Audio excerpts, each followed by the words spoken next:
Hello दोस्तों, नमस्कार। हिंदुस्तानी exam sir YouTube channel में आप सभी का बहुत बहुत स्वागत है, सभी फौजी भाइयों का। चलिए, अग्निवीर स्पेशल बैच 2023 में टॉपिक वाइज जीएसजीके में संविधान का एक सिलेबस में एक टॉपिक है। तो संविधान का पार्ट 1 ये क्लास मैं आपके लिए लेके आ चुका हूँ, जो कि टॉपिक वाइज क्लास ये होगी।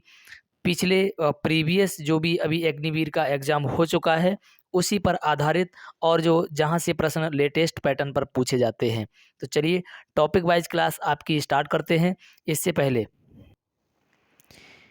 मैं आपको बता दूं कि अभी जो एग्ज़ाम 17 अप्रैल से होने वाला है, इसमें जो है आपके लिए अब टाइम बिल्कुल बचा नहीं है। जो भी टाइम बचा हुआ है तो मैं आपको बता दूं, एक्सपेक्टेड प्रश्न जो कि जिनको कहना चाहिए अपना एक लैंग्वेज में क्रीम, तो क्रीम के हिसाब से मैं वो प्रश्न उठा रहा हूं जहां से जो प्रश्न विगत 15 वर्षों से लगातार बार बार रिपीट हो रहे हैं और जो जहां से प्रश्न ज़्यादा अधिक मात्रा में बनते हैं, तो वही प्रश्नों को मैं यहाँ पर इंक्लूड किया हूँ, जो कि एग्जामिनर के बहुत ही ज़्यादा फेवरेट हैं। तो चलिए, मैं आपको यहाँ से टारगेट देता हूँ, 25 प्रश्न इसमें करवाने वाला हूँ।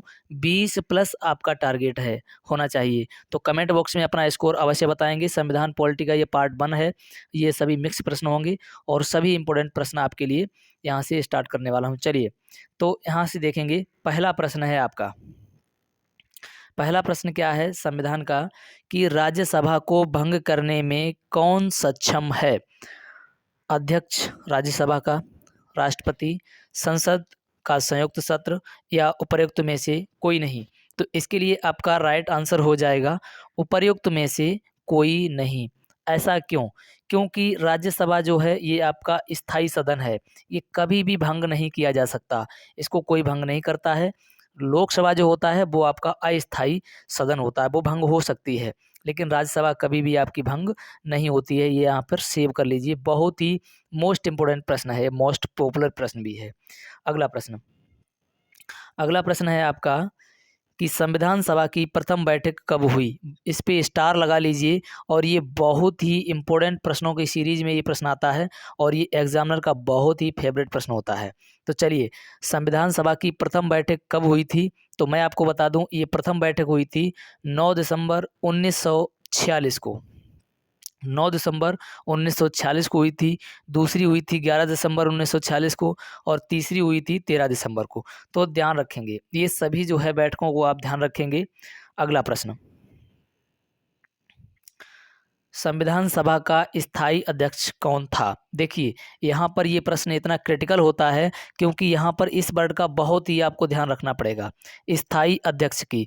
जहाँ पर स्थायी अध्यक्ष की बात आ जाती है तो आंख मीच करके आप लगाइए डॉक्टर राजेंद्र प्रसाद। जब भी आपका अस्थायी की बात आती है, देखिए, जब भी आपकी अस्थायी की बात आती है, अस्थायी, तो अस्थायी के लिए आपके जो है सच्चिदानंद सिन्हा राइट आंसर होगा। क्योंकि जब भी संविधान सभा की बैठक हुई थी सबसे पहली बार, तो वहाँ पर सबसे बुजुर्ग को चुन लिया गया था। तो बुजुर्ग की दृष्टि से आपके सच्चिदानंद सिन्हा थे पूरी सभा में, तो उनको अस्थायी के रूप में चुन लिया। जब दोबारा में ऑथेंटिक रूप से चुना गया तो राजेंद्र प्रसाद को स्थायी अध्यक्ष बनाया गया था। आगे बात करते हैं, अगला प्रश्न। देखिए, प्रश्न है आपका, प्रारूप समिति के अध्यक्ष कौन थे? प्रारूप समिति के अध्यक्ष थे, देखिए यहाँ से ऑप्शन नंबर हो जाएगा बी करेक्ट, भीमराव अंबेडकर। कौन थे? भीमराव अंबेडकर थे। इससे पहले मैं आप लोगों से कहना चाहूँगा कि अभी तक चैनल को सब्सक्राइब करके बेल आइकन को प्रेस नहीं किया है, यदि एग्जाम में अच्छा स्कोर करना चाहते हैं तो चैनल को सब्सक्राइब करके बेल आइकन को प्रेस करके रखिए, ताकि एक दिन में 3 से 4 प्रैक्टिस सेट मैं इसके डालूंगा, मैथ, रीजनिंग, जीएस, जीके, इनकी सभी सिलेबस के अकॉर्डिंग टॉपिक वाइज। तो आपका यहाँ से बहुत ही हेल्पफुल हो सकता है एग्ज़ाम के लिए।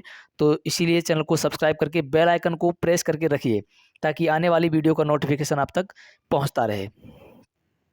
अगला प्रश्न है आपका, मौलिक कर्तव्य किस देश से के संविधान से लिए गए हैं? ये सभी प्रश्न जो पढ़ते हैं, जो पढ़ने वाले बच्चे हैं, उनको सबको आता भी होगा कि ये प्रश्नों की सीरीज कितनी अधिक इम्पोर्टेंट है, वो खुद समझ सकते हैं।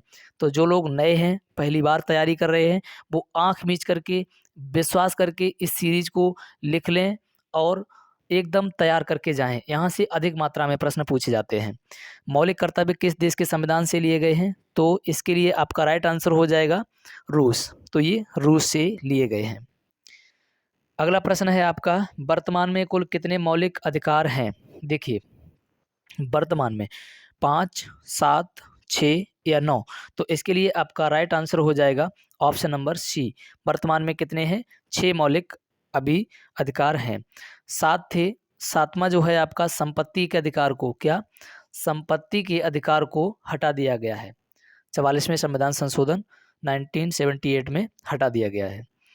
अगला प्रश्न है आपका, भारत का प्रथम नागरिक किसे कहा जाता है? बहुत ही मोस्ट इंपोर्टेंट प्रश्न है। तो भारत का प्रथम नागरिक किसको कहा जाता है? कई बार पूछा जा चुका है। तो राष्ट्रपति को भारत का प्रथम नागरिक कहा जा सकता, मतलब कहा जाता है। अगला प्रश्न है आपका, भारत के प्रथम मुस्लिम राष्ट्रपति कौन थे? बहुत ही मोस्ट प्रश्न है। तो प्रथम राष्ट्रपति की बात की जाए कौन थे, तो इसके लिए जैसे मौलाना अबुल कलाम आज़ाद, राधाकृष्णन, जाकिर हुसैन, बदरुद्दीन तैयबजी। तो इसका राइट आंसर हो जाएगा option number C. Option number C आपका बिल्कुल राइट आंसर हो जाएगा। जाकिर हुसैन भारत के प्रथम मुस्लिम राष्ट्रपति थे। अगला प्रश्न है आपका, अनुच्छेद 360 का संबंध किससे है? अनुच्छेद 360 का संबंध किससे है? राष्ट्रीय आपात, राजकीय आपात या फिर वित्तीय आपात, इनमें से कोई नहीं। तो मैं आपको बता दूं, 360 का संबंध वित्तीय आपात से है। अगर बात की जाए, 3 आपात होते हैं आपके कुल, तो तीनों की बात की जाए तो होता है, एक होता है 352 में, 356 में, 360 में। 360 की बात की जाए तो आपका जो है ये हो जाएगा, और 356 की बात की जाए तो राजकीय आपात हो जाएगा, और इसके बाद में राष्ट्रीय आपात की बात की जाए तो ये आपका 352 में हो जाएगा। तीनों आपात आपके यहाँ पर उल्लेखित कर दिए हैं। अगला प्रश्न, अगला प्रश्न है कि राज्यसभा का पदेन सभापति होता है। राज्यसभा का पदेन सभापति होता है, कौन होता है? राष्ट्रपति, लोकसभा अध्यक्ष, उपराष्ट्रपति या लोकपाल। तो इसमें जो है आपका राइट आंसर हो जाएगा ये उपराष्ट्रपति राज्यसभा का पदेन सभापति होता है। ये आप बात जो है ध्यान रखेंगे, मोस्ट इंपोर्टेंट प्रश्न है कि राज्यसभा का सभापति पूछा जाए तो उपराष्ट्रपति आंसर को करना है। अगला प्रश्न है आपका कि उपराष्ट्रपति का कार्यकाल कितने वर्षों का होता है? तो देखिए, चाहे राष्ट्रपति की बात करें और चाहे उपराष्ट्रपति की, कार्यकाल आपका 5 वर्ष ही होगा। दोनों का कार्यकाल 5 वर्ष होता है। अगला प्रश्न है आपका कि प्रधानमंत्री अपना त्यागपत्र किसे देता है? प्रधानमंत्री अपना जो है त्यागपत्र किसको देता है? तो ये बहुत ही इंपॉर्टेंट प्रश्न बन जाता है त्यागपत्र से। तो इसका राइट आंसर हो जाएगा राष्ट्रपति। प्रधानमंत्री अपना त्यागपत्र राष्ट्रपति को देता है। अगला प्रश्न है आपका कि संसद का कौन सा सदन स्थायी सदन है? लोकसभा, राज्यसभा, विधानसभा, इनमें से कोई नहीं। जैसा कि पहले प्रश्न से हम आपको ये चर्चा कर चुके हैं, क्योंकि 13 नंबर का प्रश्न का जो आंसर है वो राज्यसभा हो जाएगा। क्या है कि संसद का कौन सा सदन स्थायी है? मैंने क्या बताया, स्थायी की जब भी बात आएगी तो ये राज्यसभा जो है ये आपका स्थायी सदन होता है, और लोकसभा ये होता है ये अस्थायी होता है। क्या होता है? ये अस्थायी सदन होता है। तो बी ऑप्शन आपका राइट आंसर हो जाएगा।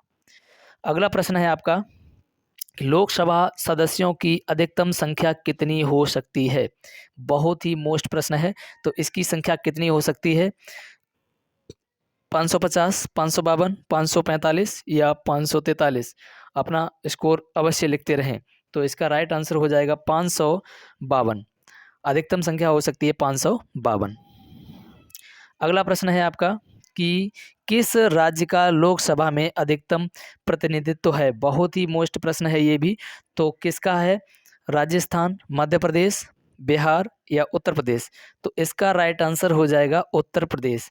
राज्यसभा लोकसभा की अधिकतम प्रतिनिधित्व किसका है? तो उत्तर प्रदेश का।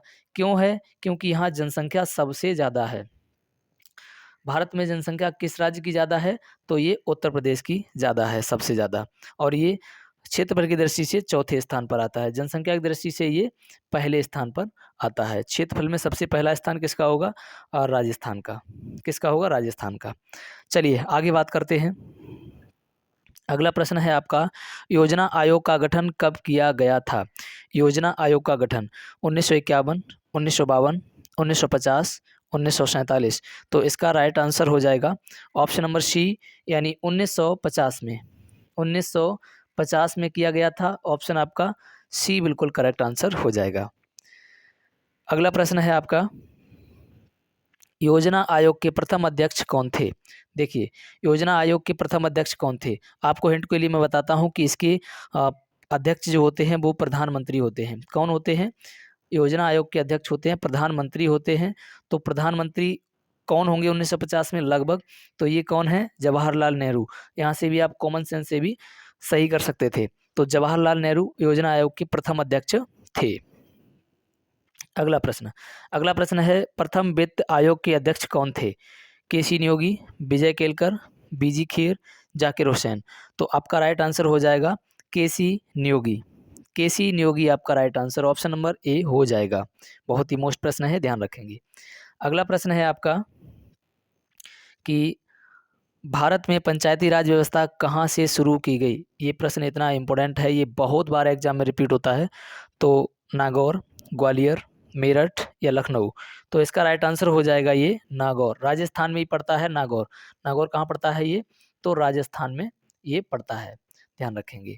राजस्थान के नागौर से ये पंचायती राज व्यवस्था सबसे पहले शुरू की गई थी। अगला प्रश्न है आपका कि स्वतंत्र भारत के पहले गृह मंत्री कौन थे? सरदार बलदेव सिंह, सरदार वल्लभ भाई पटेल, श्यामा प्रसाद मुखर्जी, पीवी नरसिंह राव। तो देखिए, इनमें जो है आपका राइट आंसर हो जाएगा ऑप्शन नंबर बी, यानी सरदार वल्लभ भाई पटेल जो हैं ये स्वतंत्र भारत के प्रथम गृह मंत्री थे। तो बी ऑप्शन आपका बिल्कुल करेक्ट आंसर हो जाएगा।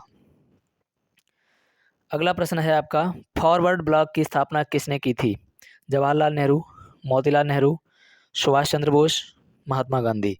तो आपका जो है प्रश्न का आंसर हो जाएगा ऑप्शन नंबर सी करेक्ट, यानी सुभाष चंद्र बोस ने फॉरवर्ड ब्लॉक की स्थापना की थी। और ये बहुत ही इंपॉर्टेंट प्रश्न है, एग्जाम की दृष्टि से ध्यान रखेंगे। अगला प्रश्न है आपका कि शिक्षा किस सूची का विषय है? समवर्ती सूची, राज्य सूची, संघ सूची या इनमें से कोई नहीं। तो आप ध्यान रखेंगे, ये शिक्षा जो है ये समवर्ती सूची का विषय है। समवर्ती सूची क्या होती है? जिसमें राज्य और केंद्र दोनों का अधिकार होता है, ठीक है। तो समवर्ती सूची का ये विषय है। अगला प्रश्न क्या है कि वित्त आयोग के अध्यक्ष की नियुक्ति कौन करता है? प्रधानमंत्री, न्यायाधीश या फिर राष्ट्रपति या लोकसभा अध्यक्ष। तो इसकी राइट आंसर हो जाएगा ऑप्शन नंबर सी, यानी राष्ट्रपति। कौन करता है वित्त आयोग की नियुक्ति? तो राष्ट्रपति आपका राइट आंसर हो जाएगा। अगला प्रश्न है आपका कि संविधान के किस भाग में राज्य के नीति निर्देशक तत्व वर्णित हैं? भाग 3, भाग 4, भाग 1, भाग 2। तो इसका राइट आंसर हो जाएगा ऑप्शन नंबर बी, यानी भाग 4 में ये वर्णित हैं। और ये आपका अंतिम प्रश्न है इस क्लास का, भारतीय संविधान की 10वीं अनुसूची किससे संबंधित है? दल बदल कानून, संघ की भाषाएं, जम्मू कश्मीर को विशेष दर्जा या इनमें से कोई नहीं। तो इसके लिए आपका राइट आंसर हो जाएगा ये दल बदल से संबंधित है। और आप सभी लोगों से कहना है कि अभी तक आपने चैनल को सब्सक्राइब करके बेल आइकन को प्रेस नहीं किया है तो आप जान लें कि सब्सक्राइब करने से आपका कुछ नहीं होता है, लेकिन क्या पता हो सकता है कि इस चैनल के माध्यम से आपका सपना साकार हो जाए। तो चैनल को सब्सक्राइब करके बेल आइकन को प्रेस कर लें। चलिए मिलते हैं नेक्स्ट वीडियो में, तब तक के लिए जय हिंद।